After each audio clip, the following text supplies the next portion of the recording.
people here, clergy, distinguished guests, fellow mourners.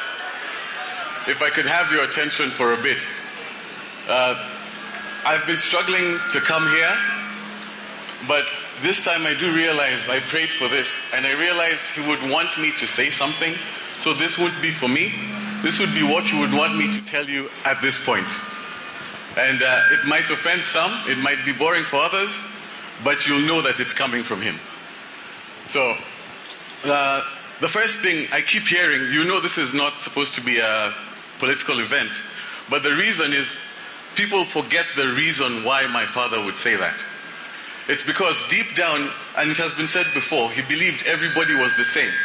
And he thought things like politics, tribe, all of that stopped people from being the best version of themselves.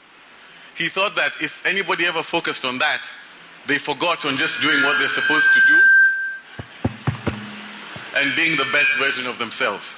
So that's one thing I'm happy that everybody's here, and you can tell, those who remember him, those who spend time with him, they always say it always comes back, and for that, I'm very grateful and very respectful. So that's the first thing. There are two things I have to say. Sorry, let me calm down. So there are three types of knowledge. There's explicit knowledge. This is where somebody has to tell you directly what to do. This is what you expect all the time. Somebody comes and tells you, do this, do this, do this, and you think you'll be learning. The second is implicit knowledge. This you're not told. This you watch, you look around, and you learn what to do. You learn how to react. You learn how to carry yourself. And then the last one, which has really hit me of late, is tacit knowledge. Tacit knowledge, you will be told time and time again by many different people, but you don't realize how important it is until you are there at that time. And that keeps on coming. And I think that was the strength of my father. It's because he was brash, he was straightforward, he was not perfect. But he taught me it doesn't matter what a person is. What matters at the end of the day is what they do.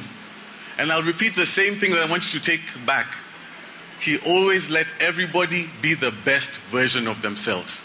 If he ever saw you be a bit better, he would never let you go back. He would shout at you, he would tell you this, he would challenge you. If anything happened in your life, he completely switched and tried to help you come back up. And with that, he got very many different strange friends, and I think that that's a blessing. And that's the second thing that I want to say. And the last thing which keeps on coming is this idea of shoes to fill, etc. What's very strange is I've known my father through many different phases. But it seems the one that people will remember is the cabinet secretary, because that was the last one towards the end. But I remember of all of his different phases, the things that excited him were never the position. The thing that excited him was the ability to do something. And I remember this story came to me yesterday, and I started smiling. Was the first time the results came out, and he got the call when he found out where number one came from. And I can't remember, it was this young girl. And I remember he was with me at the time, and he was so happy, because it has been said here, it's because he was able to give somebody a chance. And I think that's what needs to be remembered. He believed everybody was the same, and he always believed he would fight to give you the chance to do as much as you can for everyone.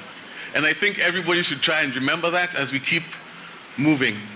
And with the last thing, and this goes to everybody from all walks of life, anybody who's here, and this is the thing I keep hearing his voice that would be telling me to say, is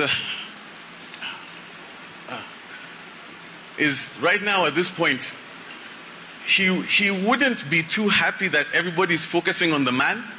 He would be happier in people focusing on the deeds. He would know that he was great, but what he would say is this, and he would tell me this: I understand it's well wishes if you keep telling me that I have big shoes to fill. He would laugh because he knows, and he has trained me, that is not the point. The point is for me to do my best, and if I see if I can help, I will try and help and make everybody be equal. I know that's my job. But the point that everybody else is missing, don't focus on him. Focus on what he would want. And what he would want is very simple. I don't have big shoes to fill. We all have big shoes to fill. This is for all of you. Wherever you go, start now. Be honest, try your best, upset people, but be forthright. You don't have to be the best person in the world. You don't have to be the nicest person in the world. But you know what you can do? You can give everybody an equal chance in whatever it is that you do. And if you do that, you will be honoring the memory of my father. So thank you all.